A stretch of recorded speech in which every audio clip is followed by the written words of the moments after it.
Voici venue l'heure de l'actualité africaine et internationale sur Lumière du Monde Télévision. Mesdames et messieurs, bonsoir.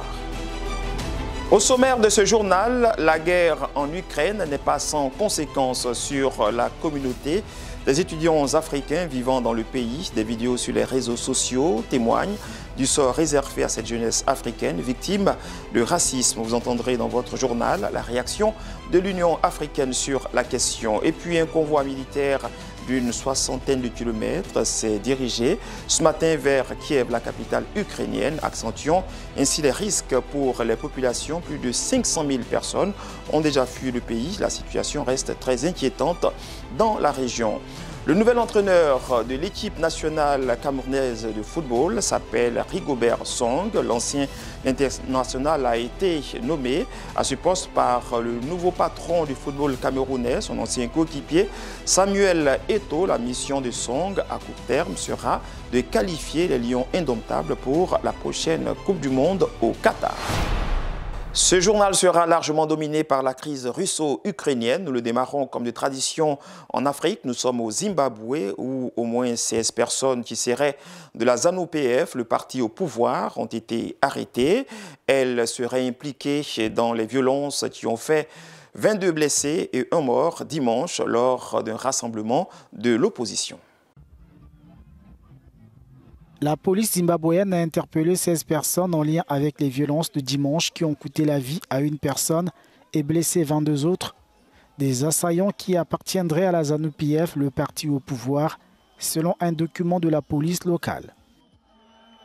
Ils auraient pris à partie des membres de l'opposant Nelson Chamisa lors de son meeting à Kwekwe dans le centre du pays. De son côté, le pouvoir accuse l'opposition d'incitation à la violence. Pour la ZANU-PF, en effet, des opposants inciteraient leurs membres à la vengeance. L'ambassadeur de l'Union européenne au Zimbabwe a qualifié ces violences d'actes odieux, non sans ajouter que les règles du jeu équitable doivent être garanties à l'approche des élections. Samedi, la police zimbabwéenne avait déjà violemment dispersé des centaines d'opposants à Gokwe, invoquant le manque de personnel pour proprement encadrer le rassemblement. L'élection présidentielle a lieu au Zimbabwe le 26 mars. Un nouveau manifestant a été tué au Soudan lundi d'une balle en pleine tête, indiquent les médecins pro-démocratie. Les faits se sont produits lors d'un défilé regroupant des milliers de personnes opposées au coup d'État militaire du général Abdel Fattah al-Burhan au pouvoir depuis fin octobre. En 4 mois de répression dans ce grand pays de l'Afrique de l'Est, 84 manifestants ont été tués, plus de 2000 autres blessés et au moins une dizaine de manifestants violés, selon les chiffres et les rapports des médecins pro-démocratie et de l'ONU. Et nous ouvrons à présent la page sur la crise russo-ukrainienne dans votre journal. Au Nigeria, des familles d'étudiants vivant en Ukraine se sont mobilisées devant l'ambassade de la Russie à Abuja pour protester contre l'attaque de la Russie en Ukraine. Ces manifestants exhortent les autorités des 2 pays en conflit à discuter pour donner une chance à la paix. Rassemblés devant l'ambassade de Russie à Abuja, des familles d'étudiants nigérians vivant en Ukraine ont protesté ce lundi contre l'attaque russe. Beaucoup d'entre eux sont sans nouvelles de leurs proches depuis le début de l'invasion. Munis de bannières anti-guerre, ils ont scandé des slogans contre la Russie en exhortant le gouvernement nigérian à soutenir de toute urgence ses ressortissants en Ukraine.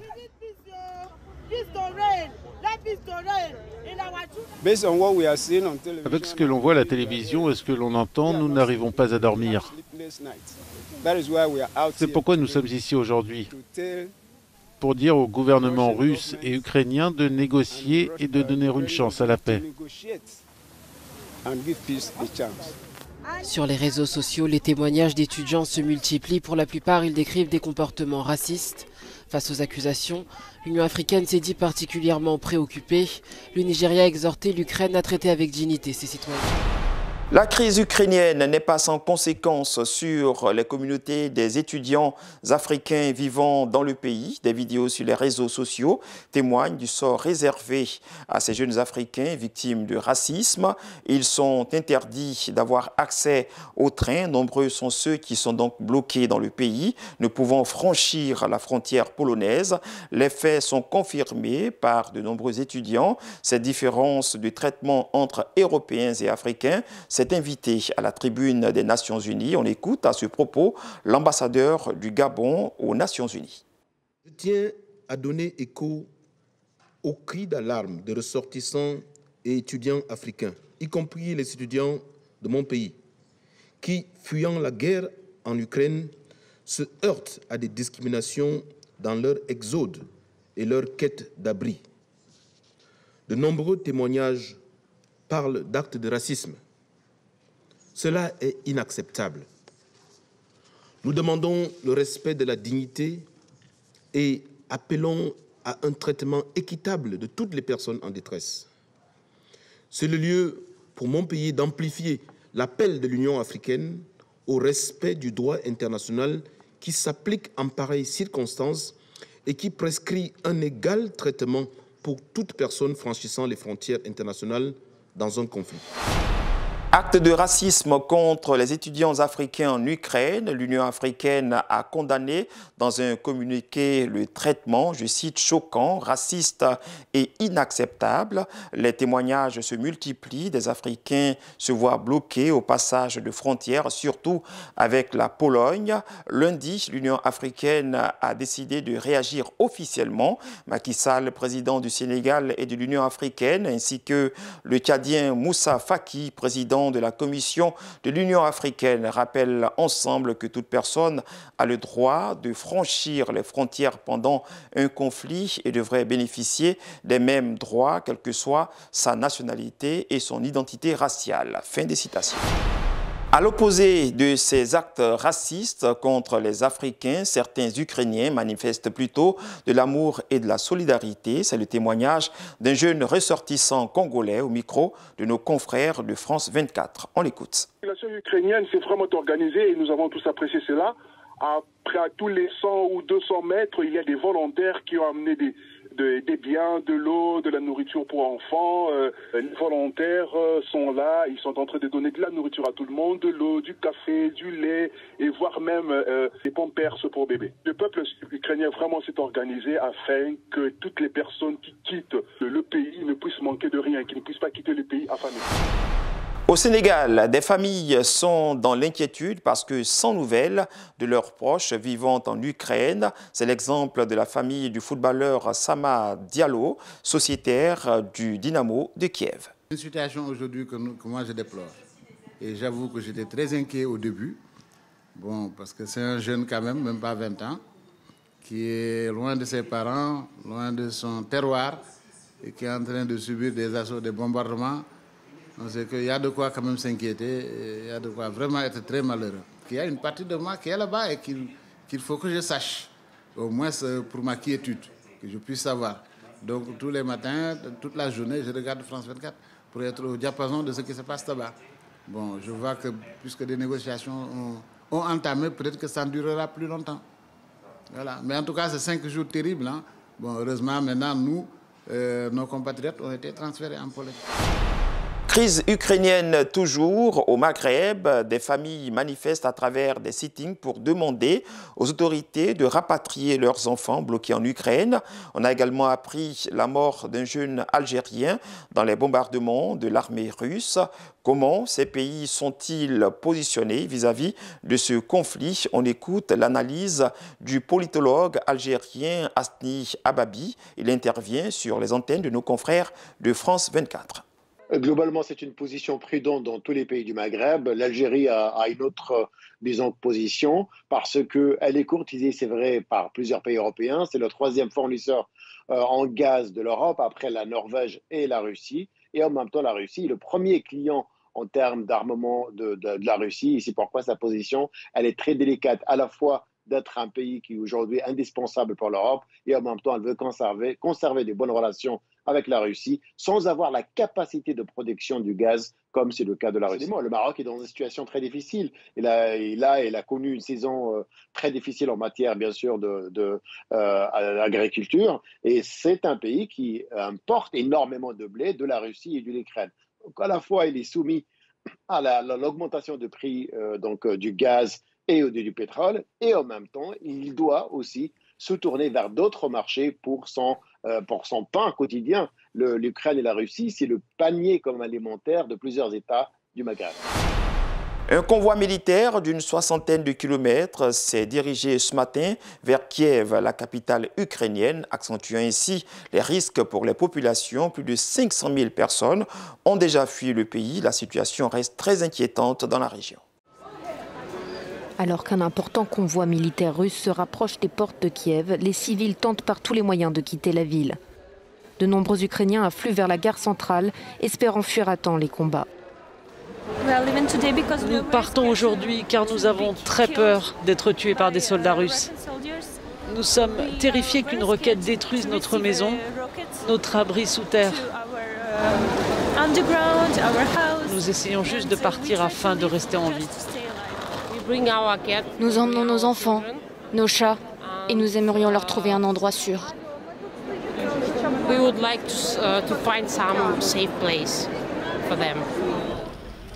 L'ONU rapporte que depuis jeudi dernier, plus d'un demi-million de personnes a déjà fui le pays. On retrouve surtout des femmes, des enfants et des personnes âgées, car les hommes entre 18 et 60 ans sont réquisitionnés pour défendre leur pays. Nous sommes restés coincés à la frontière pendant 2 jours. Il y avait un énorme embouteillage. Nous étions entourés d'enfants et il y avait aussi des bénévoles qui nous ont donné du thé et de la nourriture.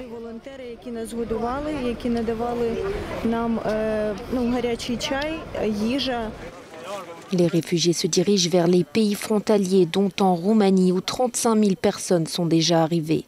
Des installations d'urgence y sont déployées avec le soutien de l'Union européenne. Ma responsabilité en tant que commissaire aux affaires intérieures est de veiller à ce que les personnes qui parviennent à franchir la frontière de l'Union européenne soient chaleureusement accueillies. Sur les routes menant aussi à la Pologne, la Slovaquie, la Hongrie ou encore la Moldavie, qui ne fait pas partie de l'Union européenne, les files d'attente ne désemplissent pas. Et certains n'ont même pas la chaleur d'une voiture pour effectuer la traversée. Le président ukrainien Volodymyr Zelensky frappe à la porte de l'Union européenne, une demande qui pour l'heure ne pourrait pas être satisfaite. Malgré l'urgence de la question, la décision doit d'abord être validée par les membres de l'Union européenne. Pas trop d'accord d'ailleurs ces derniers temps sur l'élargissement des 27. Le président ukrainien Volodymyr Zelensky a signé un document demandant à l'Union européenne de permettre à l'Ukraine d'adhérer immédiatement au bloc des 27 dans le cadre d'une procédure spéciale. Cette demande intervient alors que le pays est assiégé depuis 6 jours par les forces russes. Notre objectif, dit-il dans ce courrier, est d'être ensemble avec tous les Européens et surtout d'être sur un pied d'égalité. Je suis sûr que c'est juste, je suis sûr que c'est possible. Mais de telles décisions doivent être approuvées par les membres de l'Union européenne, pas toujours d'accord ces dernières années sur l'élargissement. Et bien sûr, d'autres pays candidats, ici en rouge notamment les pays des Balkans, tentent depuis des années de satisfaire à des conditions complexes. Malgré tout, ces derniers jours, le soutien à l'adhésion de l'Ukraine s'est largement répandu. La Bulgarie, la République tchèque, les 3 pays baltes, la Pologne, la Slovaquie et la Slovénie ont écrit une lettre pour soutenir l'idée, affirmant que l'Ukraine mérite qu'on lui donne une chance. La présidente von der Leyen a déclaré qu'elle a le sentiment que l'Ukraine est l'un des nôtres et il ne fait aucun doute que l'UE souhaiterait l'intégrer autant que possible et le plus rapidement possible. La question est de savoir comment y parvenir. Il existe de nombreux domaines de coopération entre l'UE et l'Ukraine. Mais bien sûr, je pense qu'il serait justifié que l'UE soutienne pleinement cette aspiration de l'Ukraine à l'adhésion lorsqu'elle sera prête et lorsque nous serons prêts.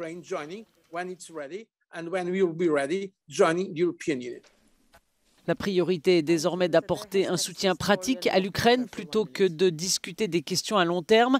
Mais certains experts suggèrent que la promesse d'adhésion à l'UE pourrait servir de monnaie d'échange dans les pourparlers de paix avec la Russie. Une note de sport dans votre journal. La nouvelle est officielle. Le nouvel entraîneur de l'équipe nationale camerounaise de football s'appelle Rigobert Song. L'ancien international a été nommé à ce poste par le nouveau patron du football camerounais, son ancien coéquipier Samuel Eto'o, en remplacement du portugais Tony Conceição. La mission de Song à court terme sera de qualifier les Lions indomptables pour la prochaine Coupe du Monde de football au Qatar en fin d'année. Nous sommes des favoris quand même. L'ancien international camerounais Rigobert Song a été nommé lundi nouveau sélectionneur de l'équipe de football du Cameroun, succédant au portugais Tony Conceição, d'après un communiqué du ministère des Sports. Rigobert Song hérite d'une sélection camerounaise qui a échoué au tir au but contre l'Égypte en demi-finale de la CAN jouée à domicile en janvier dernier. Et sa première mission sera de tenter d'obtenir contre l'Algérie un billet qualificatif pour le Mondial 2022 au Qatar. Il y a 2 semaines, le ministre camerounais des Sports, Narcisse Mouelé-Kombi, avait pourtant indiqué que Tony Conceição, aux commandes des Lions indomptables depuis 2019, conserverait son poste. Selon Samuel Eto'o, président de la Fédération camerounaise de football, les échéances à venir pour l'équipe nationale nécessitaient de nouvelles orientations et un souffle nouveau. L'ancien défenseur des Lions indomptables, Rigobert Song, a fait ses premières armes de technicien sur le banc de la sélection A', qu'il a dirigé au championnat d'Afrique des Nations 2018, avant de prendre la tête de la sélection camerounaise Espoir. Et nous parlons à présent religion. Global Mercy, le plus grand hôpital flottant au monde, bientôt au Sénégal, en provenance de Rotterdam, aux Pays-Bas. Cet hôpital mobile est conduit par l'ONG chrétienne Ship Mercy, signification anglaise, navire de la miséricorde, une ONG fondée en 1978 par des missionnaires américains pour le public. C'est l'occasion d'en savoir plus sur ce bateau hôpital qui a permis de soigner de nombreuses personnes à travers l'Afrique. C'est le plus grand hôpital flottant au monde et pendant quelques jours, il est ouvert au public. Le Global Mercy a accosté dans le port de Rotterdam aux Pays-Bas et il propose des visites et des événements gratuits en personne ou de façon virtuelle. Pour le public, c'est l'occasion d'en savoir plus sur ce bateau hôpital qui a permis de soigner de nombreuses personnes à travers l'Afrique. Nous voyons un nombre croissant de personnes en provenance d'Afrique, des volontaires, qui aident d'autres Africains. Nous avons donc des équipages d'un jour, mais aussi des personnes qui se portent volontaires avec nous sur le navire depuis l'Afrique également. Donc fondamentalement, nous sommes une communauté mondiale et je pense que c'est aussi la beauté de Mercy Ships.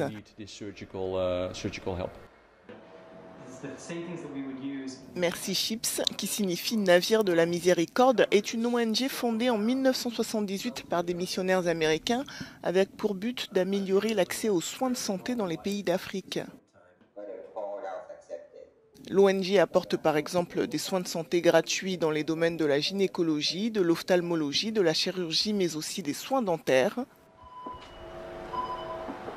En dehors de l'aide médicale, Mercy Ships apporte également des formations dans le domaine médical. Et former les professionnels de santé, c'est d'ailleurs le but de sa prochaine mission prévue à Dakar dans quelques semaines. Depuis sa création, Mercy Ships a travaillé dans plus de 55 pays en voie de développement, fournissant des services d'une valeur de plus de 1,7 milliard de dollars, des services qui ont bénéficié directement à plus de 2,8 millions de personnes à travers le monde. C'est ici que se referme ce journal. Nous avons pris beaucoup de plaisir à vous le présenter. Merci, bonsoir et que Dieu vous bénisse.